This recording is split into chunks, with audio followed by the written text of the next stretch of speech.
Praise the Lord. இயேசு நம்ம எல்லோருக்குமானவர். ஆமாங்க, இயேசு நம்ம எல்லாருக்குமே சொந்தமானவர். ஏன் நான் அப்படி சொல்கிறேன்னா, பைபிளில் ஒரு வசனம் இருக்குது, இதோ உலகத்தின் பாவத்தை சுமந்து தீர்க்கிற தேவ ஆட்டுக்குட்டி அப்படின்னு சொல்லி இயேசு கிறிஸ்து வந்து சொல்கிறாங்க.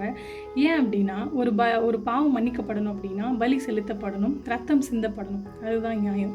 ஆனால் உங்களுக்காகவும் எனக்காகவும் இந்த உலகத்தில் இருக்கிற ஒவ்வொருத்தருக்காகவுமே இயேசு கிறிஸ்துவானவர் இந்த உலகத்தில் மனிதனாக பிறந்து 33.5 வருடங்கள் வந்து பரிசுத்தமான ஒரு வாழ்க்கையை வாழ்ந்து அவருடைய ரத்தத்தை வந்து கடைசி சொட்டு ரத்தம் வரைக்கும் சிந்தியிருக்கிறார்.